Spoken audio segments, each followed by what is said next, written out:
बिस्मिल्लाहिर्रहमानिर्रहीम। The topic of today's discussion is endocarditis. Endocarditis की 5 types होती हैं। सबसे पहले एक्यूट एंडोकार्डाइटिस। सब एक्यूट एंडोकार्डाइटिस को हम बैक्टीरियल एंडोकार्डाइटिस भी कहते हैं। नॉन बैक्टीरियल एंडोकार्डाइटिस जिसको मेरांटिक या फिर थ्रोम्बोटिक एंडोकार्डाइटिस भी कहते हैं। लिबमैन सैक्स एंडोकार्डाइटिस जो एसएलई में होता है और बाकी अदर टाइप्स आती हैं।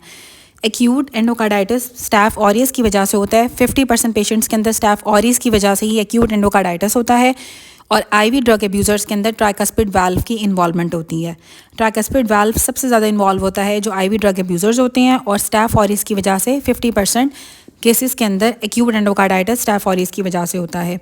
मोर्टेलिटी स्टैफ ऑरियस की 30% होती है। इसमें नॉर्मल वाल्व्स होते हैं एक्यूट एंडोकार्डाइटिस में। अब नॉर्मल वाल्व्स होंगे एक्यूट एंडोकार्डाइटिस के अंदर, स्टैफ ऑरियस की वजह से होता है। आईवी ड्रग यूजर्स के अंदर ट्राइकस्पिड वाल्व की इन्वॉल्वमेंट होती है।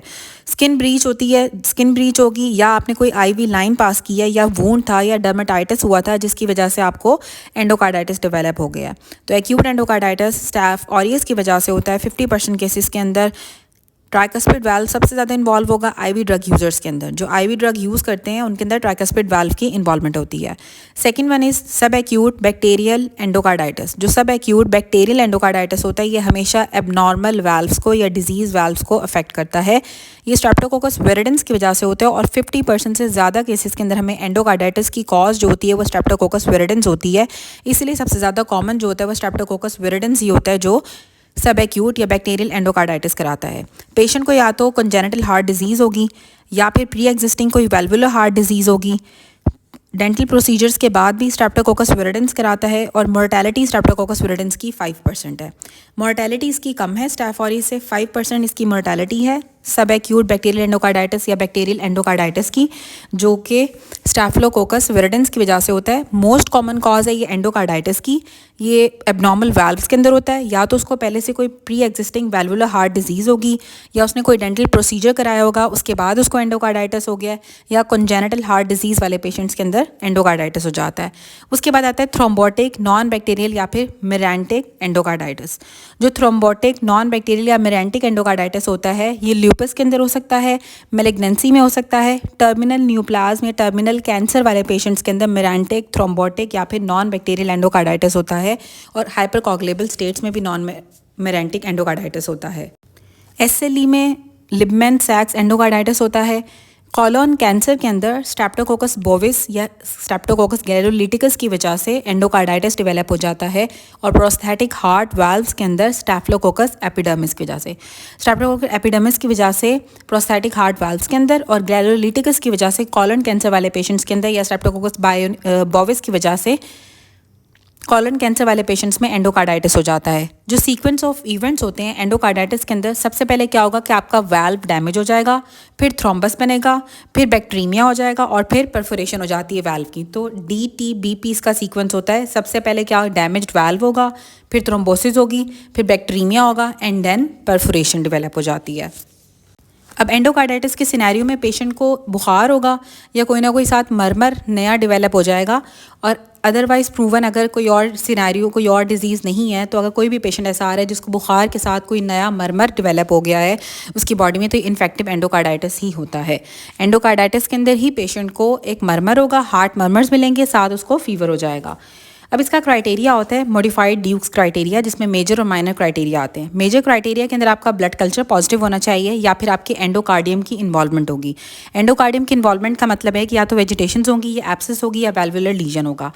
और माइनर क्राइटेरिया के अंदर पेशेंट को बुखार होता है जो कि हाई ग्रेड फीवर होगा, 38 डिग्री सेंटीग्रेड से ज़्यादा होगा। जेनवे लियंस मिलते हैं जो कि पाम्स पे हमें मिलते हैं, ऑजलर्स नोड्स हमें मिलते हैं, ग्लोमेरुलो नेफ्राइटिस हो जाएगा जिसकी वजह से पेशेंट को हिमाचूरिया भी हो सकता है, स्प्लिंटर हेमरेजेस मिलती हैं और रॉथ स्पॉट्स होते हैं। स्प्लिंटर हेमरेजेस नेल्स में होते हैं और रॉथ स्पॉट्स रेटिनल हेमरेजेस होते हैं। तो जो माइनर क्राइटेरिया है इन्फेक्टिव एंडोकार्डाइटिस का, इसमें फीवर होगा 38 डिग्री सेंटीग्रेड से ज़्यादा का, जेनवे लियंस होंगे, ऑजलर्स नोड्स होते हैं, ग्लोमेरुलो नेफ्राइटिस होता है, स्प्लिंटर हेमरेजेस होते हैं, रॉथ स्पॉट्स होते हैं। और मेजर क्राइटेरिया में एंडोकार्डाइटिस को शो करने के लिए या तो एंडोकार्डियम की इन्वॉल्वमेंट होगी और ब्लड कल्चर पॉजिटिव होगा रिस्पेक्टिव बैक्टीरियाज के लिए। डायग्नोसिस में 2 मेजर क्राइटेरिया होने चाहिए, या फिर 1 मेजर या 3 माइनर हो, या फिर 5 माइनर क्राइटेरिया हो, तो हम कहते हैं कि इन्फेक्टिव एंडोकार्डाइटिस है। अब सिनेरियो में दिया हुआ था कि पेशेंट को बुखार है, स्किन के ऊपर स्पॉट्स मिल रहे हैं और साथ नेल बेड हेमरेजेस हैं जो कि बेसिकली स्प्लिंटर हेमरेजेस होते हैं, और डायस्टोलिक मरमर है तो इन्फेक्टिव एंडोकार्डाइटिस होगा। फीवर के साथ मरमर और नेल बेड हेमरेजेस हैं तो इन्फेक्टिव एंडोकार्डाइटिस है। स्प्लीनोमेगैली हो जाती है इन्फेक्टिव एंडोकार्डाइटिस के अंदर, स्प्लिंटर हेमरेजेस मिलते हैं, फीवर है, मलेज है, तो ब्लड कल्चर हम उसका कराएंगे। ब्लड कल्चर पॉजिटिव होता है इन्फेक्टिव एंडोकार्डाइटिस में। मोस्ट कॉमन कंडीशन जो आईवी ड्रग एब्यूज़र्स के अंदर होती है ना, वो इन्फेक्टिव एंडोकार्डाइटिस ही है। जो लोग आईवी ड्रग्स लेते हैं उनके अंदर सबसे ज़्यादा इन्फेक्टिव एंडोकार्डाइटिस ही होता है, और वो ट्राइकस्पिड वाल्व को इन्वॉल्व करता है और कॉज में स्टैफ ऑरियस होता है। इन्फेक्टिव एंडोकार्डाइटिस के अंदर हमें लार्ज फ्राइबल वेजिटेशंस मिलती हैं हार्ट वाल्व्स के ऊपर। डायग्नोस्टिक टेस्ट इसका ब्लड कल्चर होता है।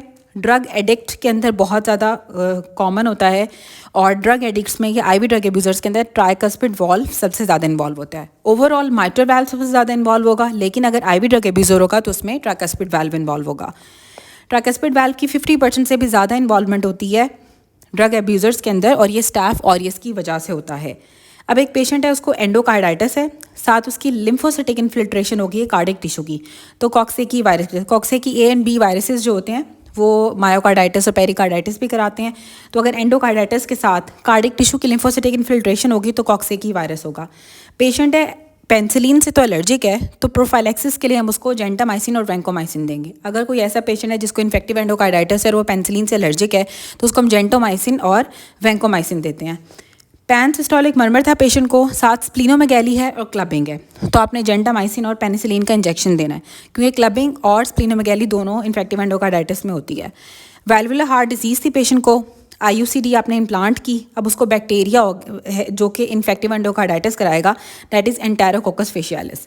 वैल्वुलर हार्ट डिजीज़ वाले पेशेंट्स के अंदर जब आप IUCD इम्प्लांट करोगे, अगर तो वैल्वुलर हार्ट डिजीज़ थी, उसको इन्फेक्टिव एंडोकार्डाइटिस हो गया है, लेकिन अगर IUCD इम्प्लांट की है ना, अगर IUCD की बात होगी तो एंटेरोकोकस फेशियालिस की वजह से इन्फेक्टिव एंडोकार्डाइटिस डेवलप होता है। अब इन्फेक्टिव एंडोकार्डाइटिस के अंदर स्प्लीनोमेगैली भी हो रही है, क्लबिंग हो रही है, Janeway lesions, Osler nodes, glomerulonephritis, splinter haemorrhages, Roth spots जो कि रेटिनल हेमरेजेस होते हैं, और ये आईवी ड्रग यूजर्स के अंदर ट्राइकस्पिड वाल्व को सबसे ज़्यादा इन्वॉल्व करता है। इसकी प्रोफाइलैक्सिस के लिए हम पेनिसिलिन और साथ जेंटामाइसिन देते हैं, और अगर पेनिसिलिन से एलर्जिक हो जाएगा तो फिर उसको वैंकोमाइसिन और जेंटामाइसिन देंगे।